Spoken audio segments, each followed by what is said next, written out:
नमस्ते, कैसे हैं आप सब। एक बार फिर से आपका स्वागत है। उम्मीद करता हूं कि आप सब अच्छे होंगे।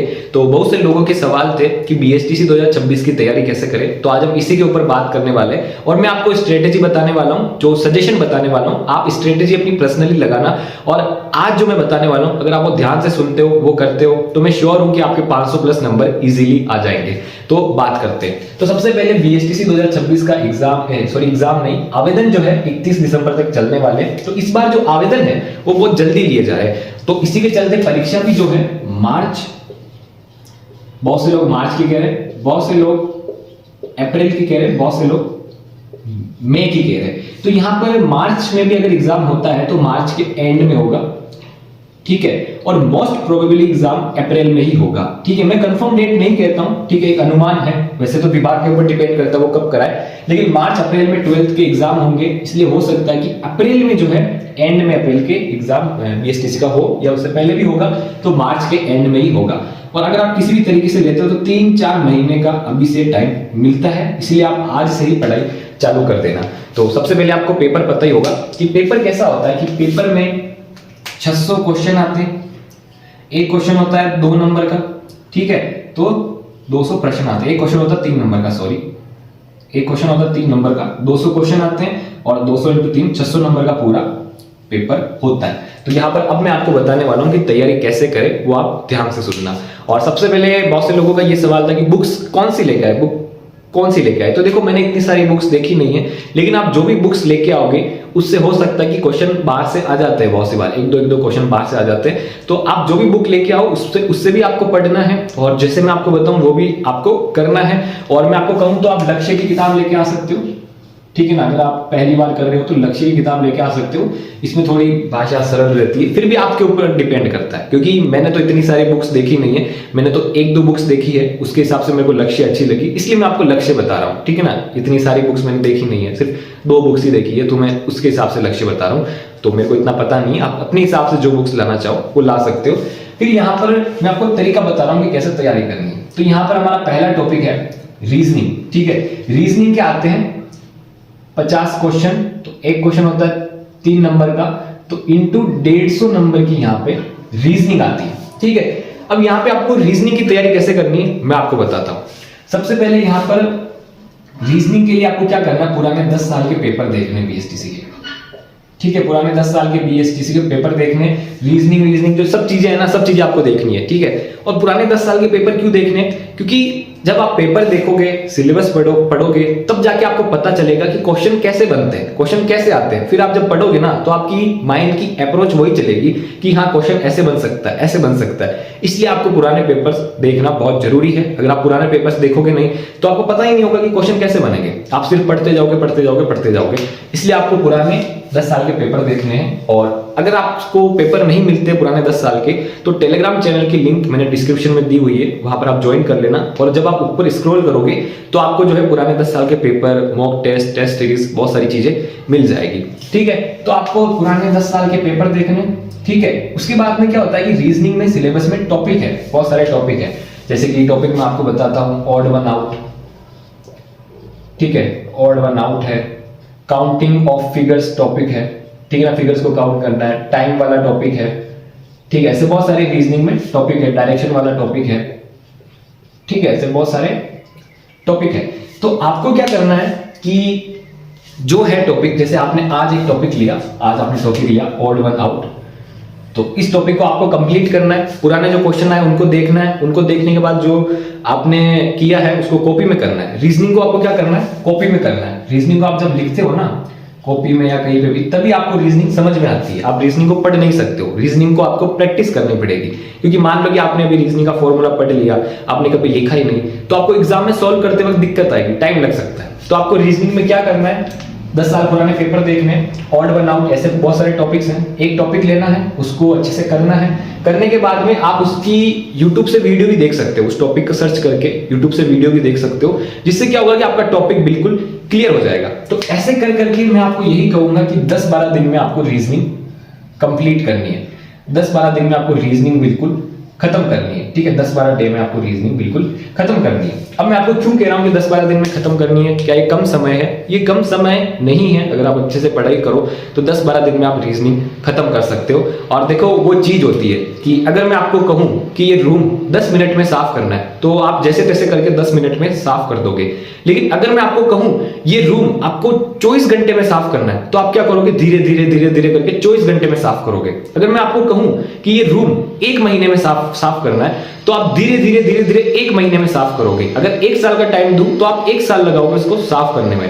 तो इसी हमारे माइंड की अप्रोच होती है, हम इसको जितना टाइम देते हैं उतना ढीला पड़ता जाता है। इसलिए आप जितना जल्दी हो सके इसको निपटाओ, क्योंकि कल भी आपको ही करना है, ठीक है। तो मैं आपको कहूंगा 10-12 दिन में आप रीजनिंग को जैसे तैसे करके एक बार खत्म कर दो। फिर आप क्या करोगे? रोज बाकी चीजें जब आप पढ़ोगे तो थोड़े थोड़े टॉपिक का रिवीजन करते जाओ। क्या है? थोड़े थोड़े टॉपिक का रिवीजन करते जाओ, देखते जाओ, पढ़ते जाओ, जिससे क्या होगा कि आप जो है रीजनिंग को भूलोगे नहीं, ठीक है। तो रीजनिंग को आपको ऐसा करना है। फिर दूसरा आता है हमारा टीचिंग एप्टीट्यूड, ठीक है ना, जिसको हम कहते हैं शिक्षण अभिरुचि, जिसमें क्वेश्चन ऐसे आते हैं कि आज आप स्कूल गए, विद्यालय गए, तो आपने बच्चे को देख लिया सिगरेट पीते हुए या कुछ गलत काम करते हुए, तो आप क्या एक्शन लोगे? उसके मम्मी पापा को बुलाओगे, उसको समझाओगे, उसके मारोगे, पीटोगे? इस तरीके से क्वेश्चन आते हैं साइकोलॉजी रिलेटेड और कुछ टीचिंग की साइकोलॉजी रिलेटेड। मोस्टली ऐसे क्वेश्चन आता है, आप समझ रहे होंगे मैं क्या कहना चाह रहा हूँ। तो इसमें भी मैं आपको यही कहूंगा कि पुराने 10 साल के आपको पेपर देखने, ठीक है ना, पुराने 10 साल के आपको पेपर देखने। और जब आप पुराने 10 साल के पेपर देखोगे तो आपको एग्जाम में 25-30 क्वेश्चन तो वही मिलेंगे रिपीटेड, ठीक है, डायरेक्टली इनडायरेक्ट रिपीटेड 25-30 क्वेश्चन तो आपको वैसे ही मिलेंगे, ठीक है। फिर भी आपको ऐसा नहीं कि आपने पुराने 10 साल के पेपर देख लिए हो गया, नहीं, पुराने 10 साल के आपको पेपर देखने। फिर इसमें क्या होगा? टॉपिक्स होंगे। टीचिंग एप्टीट्यूड में भी क्या है? टॉपिक्स है, जैसे कि अधिगम हो गया, ठीक है। अधिगम के साथ साथ आप बहुत सारे टॉपिक जैसे सीसीई हो गया, मूल्यांकन वाला टॉपिक हो गया, ठीक है, विकास वाला टॉपिक हो गया, ऐसे बहुत सारे टॉपिक्स हैं। तो आपको टीचिंग एप्टीट्यूड में क्या करना है? इन टॉपिक्स को अच्छे से समझना है। ऐसा नहीं कि आपने टॉपिक्स को पढ़ लिया, धड़ाधड़ रट्ठा मार लिया, नहीं। अगर आप रट्ठा मारोगे तो आपको एग्जाम में दिक्कत आएगी। आपको समझना है। कैसे आप समझ सकते हो? जैसे मान लो कि आज आपने एक टॉपिक उठाया, अधिगम वाला टॉपिक आपने उठाया, आपने पढ़ लिया, ठीक है, आपने अच्छा खासा पढ़ लिया, कर लिया। अब आपको समझ में आ गया, बढ़िया है। लेकिन समझ में नहीं आ रहा, थोड़ी सी भी कंफ्यूजन है, तो आप क्या करोगे? यूट्यूब पे सर्च कर लोगे, ठीक है ना, इस टॉपिक को, और इस टॉपिक से रिलेटेड बहुत सारी वीडियोस आ जाएगी, वहां से आप देख लोगे और इसकी क्या है वेरिफिकेशन कर लोगे। ऐसे कर करके आप ये कर लोगे। और टीचिंग एप्टीट्यूड में आपको क्या करना है? 10 साल के पुराने पेपर देखने हैं, उनमें से क्वेश्चंस देखने हैं। और टेलीग्राम चैनल में जब आप जाओगे तो बहुत सारी टेस्ट सीरीज है, मॉक टेस्ट है, उनसे भी क्वेश्चन देखने हैं, ठीक है ना। जितने हो सके आपको इसमें क्वेश्चन देखने हैं, क्योंकि कुछ बार क्या होता है कि 5-10 क्वेश्चन इसमें हार्ड आ जाते हैं कि ये अधिगम का सिद्धांत किसने दिया, ये वो सिद्धांत कैसे दिया। तो ऐसे क्वेश्चन भी आपको देखने हैं, ठीक है। और ये सब करने के बाद टीचिंग एप्टीट्यूड में आपको क्या करना है? मैं यही कहूंगा कि 10-12 दिन में आप खत्म कर देना इसको। और मैं कहूंगा 10 दिन में ही खत्म कर देना, जितनी जल्दी हो सके। ये तो मैं आपको टाइम बता रहा हूँ, आपके हिसाब से 5 दिन में भी करना चाहो तो कर सकते हो, अगर आप पढ़ो अच्छे से तो, ठीक है। और आपको लगेगा ये हार्ड है, लेकिन हार्ड नहीं होता है। कोई भी चीज करना मुश्किल नहीं होता है, उसको रोज करना मुश्किल होता है, ठीक है ना। आप आज पढ़ रहे हम तो ये मुश्किल नहीं है एक दिन कि एक दिन पढ़ना है, लेकिन लगातार 1 महीने पढ़ना, 1 साल पढ़ना, वो मुश्किल होता है। तो धीरे धीरे अगर आप पढ़ोगे तो आपको आदत लग जाएगी, मुश्किल नहीं लगेगा। तो यहाँ पर आपको क्या करना है? टीचिंग एप्टीट्यूड में 10 साल पुराने पेपर देखने, ठीक है। फिर जो टॉपिक से अधिगम, इसको आपने पढ़ लिया, यूट्यूब से समझ लिया, मतलब कुल मिला के ये टॉपिक आपको जो है ना अधिगम वाला, ये समझ में आना चाहिए। ऐसा नहीं कि आप पढ़ के चले गए, नहीं, ये आपको समझ में आना चाहिए, अंडरस्टैंड होना चाहिए पूरा, ठीक है ना। 10-12 दिन में ऐसे करके इसको खत्म कर दो टॉपिक्स को। और जितने हो सके टीचिंग एप्टीट्यूड में तो आप क्वेश्चंस देखो, ठीक है ना, क्वेश्चंस देखो, जितने हो सके उतने क्वेश्चंस देखने हैं। और फिर 10-12 दिन में बाद में भी क्या है, इसको अपने साथ में रिवीजन में थोड़ा थोड़ा चलने दो, ताकि आप भूलो ना, ठीक है ना। तो आपके फिर ये दोनों चीजें क्या है, रिवीजन में चल जाएगी। तो अब आते हैं हम तीसरी चीज पे, जो कि है जीके, ठीक है। तो यहाँ पे टीचिंग एप्टीट्यूड के भी क्या है, 50 क्वेश्चन आते हैं, 3 नंबर का एक क्वेश्चन होता है, तो 150 नंबर का जो होता है टीचिंग एप्टीट्यूड आता है। और ऐसे ही जो राजस्थान जीके है उसके भी 50 क्वेश्चन आते हैं, 3 नंबर का एक क्वेश्चन होता है, तो 150 नंबर के राजस्थान जीके का क्वेश्चन आता है। अब राजस्थान जीके में मैं आपको यही कहूंगा कि पुराने 10 साल के आप पेपर जरूर देख लेना, ठीक है ना। मैं बार बार आपको कह रहा हूं, आप कहोगे कि भाई बार बार क्या कह रहा है तो यार 10 साल वाले पेपर देखने की, लेकिन ये बहुत इंपॉर्टेंट है, ठीक है ना। यहीं से आपको क्वेश्चन कुछ ना कुछ तो रिपीट ही मिल जाते हैं, इसलिए आप पुराने 10 साल के पेपर जरूर देखना, फिर आप पढ़ाई चालू करना। तो अब आप राजस्थान जीके में क्या कर सकते हो, ठीक है ना। राजस्थान जीके में क्या होता है कि मैं आपको समझाता हूं, 25 से 30 क्वेश्चन ऐसे आते हैं, ठीक है ना, जो कि सिंपल होते हैं या पुराने बीएसटीसी के एग्जाम में या किसी और एग्जाम में, मतलब राजस्थान के एग्जाम में, पुराने में 12th लेवल वाले एग्जाम में, जैसे 4th ग्रेड हो गया, पशु परिचय हो गया, सीईटी हो गया, ऐसे क्वेश्चन में आए हुए हैं। ऐसे क्वेश्चन आते हैं 25-30 क्वेश्चन तो, और ये 25-30 जो क्वेश्चन होते हैं ना, ये सब करके आते हैं सही। ये वाले क्वेश्चन लगभग हर आदमी सही करेगा, तो ये 25-30 क्वेश्चन तो आपको सही करने ही है, ठीक है ना। ये सिंपल क्वेश्चन ऐसे आते हैं कि कॉमन जीके हो जाता है एक तरीके से, कि जैसे कि ऐसा क्वेश्चन आ गया कि कुंभलगढ़ किला कहां पर है, ठीक है। महाराणा प्रताप और अकबर के बीच में जब हल्दी घाटी का युद्ध हुआ तो अकबर की तरफ से कौन आया था, राजा मान सिंह ने। हवा महल किसने बनवाया था, प्रताप सिंह जी ने। और हवा महल कब बनवाया था, 1799 में। तो ऐसे ऐसे क्वेश्चन जो आप देख रहे हो ना, जो कॉमन नॉलेज है, सटीक नॉलेज है, अंडर पॉइंट नॉलेज है, ऐसे क्वेश्चन आपको 25-30 देखने को मिलते हैं, ठीक है ना। 30 मान लो, तो ये क्वेश्चन आपको सही करने ही है। इसलिए आप जीके जो है चालू करोगे ना, ये दोनों खत्म करने के बाद, तो ये दोनों का रिवीजन चलने ही देना है, ठीक है। जीके आपको साथ ही साथ पढ़ते जाना है, रिवीजन करते जाना है, जैसे तैसे पढ़ते ही जाना है, और जितने हो सके जीके के आपको क्वेश्चन देखने हैं, अच्छे से समझना है, ठीक है। तो 30 क्वेश्चन तो आपके जीके में कैसे ना कैसे करके सही हो ही जाएंगे। फिर क्या होता है कि 10 क्वेश्चन थोड़े लेवल के आ जाते हैं, ठीक है ना। तो 10 क्वेश्चन जो लेवल के आते हैं, तो आप क्या कर सकते हो कि जब आप जीके पढ़ोगे, थोड़ा थोड़ा अंदर से भी आप पढ़ सकते हो आपके हिसाब से, जो चीजें आपको याद रहे या नहीं रहे। और ये लेवल के क्वेश्चन सबको नहीं आएंगे, मोस्ट ऑफ को नहीं आएंगे, तो अगर आपको इनमें से 1-2 भी आ जाता है तो फायदा होता है, ठीक है। और फिर कुछ क्या होता है कि करंट अफेयर्स के क्वेश्चन भी आ जाते हैं। करंट अफेयर्स के क्वेश्चन सिर्फ बीएसटीसी 2025 में आए थे, 5-6 क्वेश्चन आए थे, ठीक है ना।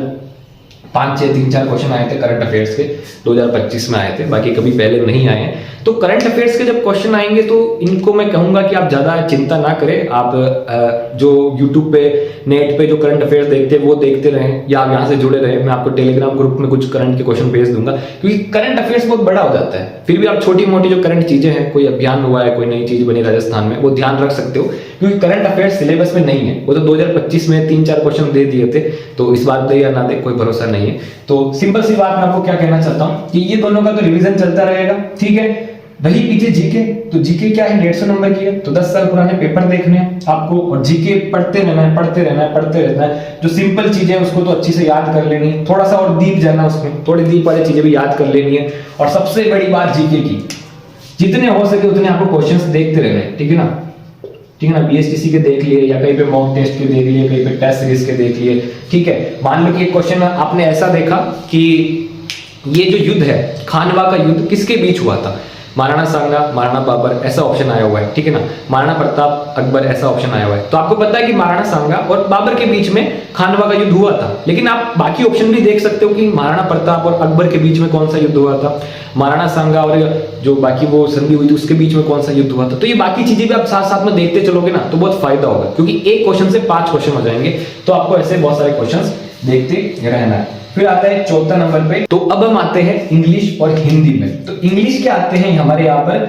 इंग्लिश के आते हैं 20 क्वेश्चन, हिंदी के आते हैं 30 क्वेश्चन। तो 3 × 20 60 नंबर की हमारी इंग्लिश आती है, 90 नंबर की हमारी हिंदी आती है। और यहाँ पर जिसने संस्कृत ली है उसके संस्कृत आती है। मैं सिंपल लोगों की बात कर रहा हूं, अगर जिसने संस्कृत ली है उसके यहाँ पर क्या होता है कि संस्कृत आती है, ठीक है। तो यहाँ पर 60 क्वेश्चन जो हो जाते हैं अंग्रेजी के, 90 क्वेश्चन हिंदी के, तो टोटल हमारा हो जाता है 150 नंबर का ये चौथा टॉपिक, ठीक है। तो 150, 150, 150, 150, ये हो गया हमारा 600 नंबर का पेपर, और ये हो गया हमारा 200 क्वेश्चंस के साथ में, ठीक है। तो अब यहाँ पर इंग्लिश हिंदी की आपको तैयारी कैसे करनी है, तो देखो मैं आपको फिर से वही कहूंगा कि इंग्लिश में भी क्या है, टॉपिक है, ठीक है। जैसे कि indirect speech, direct speech, articles, ऐसे बहुत सारे टॉपिक्स है। हिंदी में भी ऐसे टॉपिक है, संधि, समास, तत्सम तद्भव, बहुत सारे ऐसे टॉपिक्स है। तो यहाँ पे भी मैं आपको यही कहूंगा कि 10 साल पुराने आपको पेपर देखने, ठीक है, 10 साल पुराने आपको पेपर देखने। मैं बार बार ये चीज कह रहा हूँ क्योंकि 10 साल पुराने पेपर देखना यहाँ पे बहुत इंपॉर्टेंट है। उसके बाद में आपको क्या करना है, टॉपिक जो है ना, जैसे इंग्लिश में कोई टॉपिक है आर्टिकल, ठीक है। तो आर्टिकल को आपको बीएसटीसी के लेवल के हिसाब से समझना है। अगर आपने आर्टिकल पढ़ लिया तो क्या होगा, आपको पढ़कर समझ में आएगा नहीं, क्योंकि आर्टिकल हम क्या है 7वीं 8वीं में पढ़ते हैं, तो बहुत ज्यादा टाइम हो जाता है, तो हम भूल जाते हैं। लेकिन आप क्या करोगे, आर्टिकल को सिर्फ बुक में से पढ़ लोगे, आपको लगेगा समझ में आ गया। तो ऐसा आपको नहीं करना है। आर्टिकल की आप यूट्यूब पे वीडियो देख लेना, ठीक है ना। यूट्यूब पे एक सर है, डियर सर नाम से, उनकी आप वीडियो देख लेना, ठीक है, उनकी जब आप वीडियो देखोगे तो आपको आर्टिकल अच्छे खासे समझ में आ जाएंगे। तो जब आप आर्टिकल ऐसे समझ लोगे, इसको लिख लेना कहीं पे या कर लेना। और मैं आपको कहूंगा कि अभी नोट्स बनाने मत बैठना। और नोट्स बनाने से मेरा ये मतलब है कि आप एक कॉपी लेके उसमें लिख रहे हो जीके ऐसे ऐसे, तो टाइम लग जाएगा। आप बुक में ही नोट्स बना लो कि बुक में जहां पर लगे कि यहाँ पे इंपॉर्टेंट है, इसके बारे में कुछ लिखना है, वहां पे नोट्स बना लो। और फिर भी अगर अपने हिसाब से शॉर्ट नोट्स बनाना चाहो तो शॉर्ट नोट्स बना लो, लॉन्ग नोट्स मत बनाना, ये मैं कह रहा हूं, ठीक है। और फिर क्या थे इंग्लिश में, तो जैसे ये आर्टिकल आपने लिया तो इसको आप यूट्यूब से कहीं से भी देख सकते हो, मतलब अच्छे से इसको समझना है इस टॉपिक को, ठीक है ना। और इस तरह से समझना है कि 10 साल पुराने पेपर में जो क्वेश्चन आए हैं, वो क्वेश्चन जो आए हैं आर्टिकल के रिलेटेड इंग्लिश में, वो आपको फटाक से समझ में आ जाए, ऐसे आपको समझना है। फिर आपको हिंदी में भी यही करना है, ठीक है ना। पूरा जो टॉपिक है, जैसे यहाँ पे संधि है, ठीक है, तो संधि को आप अच्छे से समझ सको तो ठीक है, नहीं समझ सको तो ऊपर ऊपर से कैसे भी कॉमन लेवल का समझना है कि हिंदी में ये क्वेश्चन तो सब सही कर सकते, तो आपको सही होना चाहिए। ऐसा नहीं कि कॉमन थिंग कि आप मिस कर जाओ वहां पे। तो हिंदी में भी आप ऐसे कर सकते हो, संधि को आप यूट्यूब से समझ लो या पढ़ के भी समझ में आ गई तो कोई बात नहीं, समझ में आ गई तो बढ़िया है, ठीक है। लेकिन आप हिंदी में भी ऐसे कर लो।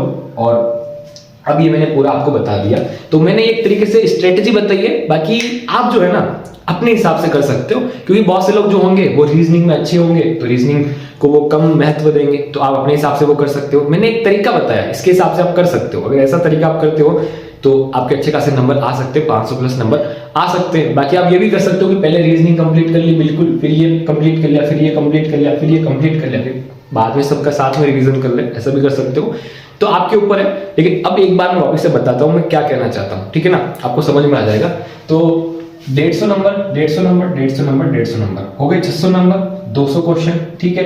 तो रीजनिंग में आपको क्या करना है, रीजनिंग में क्या करना है कि 10 साल पुराने पेपर देखने, टॉपिक उठाने और टॉपिक को यूट्यूब से देखकर कहीं से भी देखकर समझना है, कुछ भी करना है। और 10-12 दिन में क्या है आपकी रीजनिंग कंप्लीट होनी चाहिए, ठीक है। 10-12 दिन में आपकी क्या है रीजनिंग कंप्लीट होनी चाहिए। और 10-12 दिन में इजीली रीजनिंग कंप्लीट हो जाती है।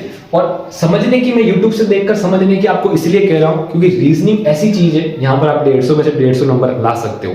लॉजिकल थिंकिंग होती है इसमें, ठीक है ना। ऐसा नहीं है कि जीके जैसा बहुत कुछ आपको पढ़ना है और कई से भी क्वेश्चन दे दिया, नहीं, आपको टॉपिक समझना है, ठीक है ना, इससे क्वेश्चन कैसे बनते हैं। तो रीजनिंग को आपको मैं ये कहूंगा 10-12 दिन में आप खत्म कर देना, फिर बाद में रिवीजन के लिए साथ में चलने देना। उससे आपको क्या होगा कि आप रीजनिंग भूलोगे नहीं, आपकी प्रैक्टिस नहीं छूटेगी, है ना। क्योंकि जब आप एग्जाम में जाओगे, अभी आप पढ़ लोगे बाद में नहीं पढ़ोगे, तो आपको जब एग्जाम में जाओगे दिक्कत आएगी, आपको फॉर्मूला याद नहीं आएंगे, आपको सॉल्व करने में दिक्कत आएगी, आपका टाइम खा जाएगी। इसलिए आप प्रैक्टिस साथ में चलने देना और प्लीज प्लीज प्लीज 10-12 दिन में इसको खत्म कर देना।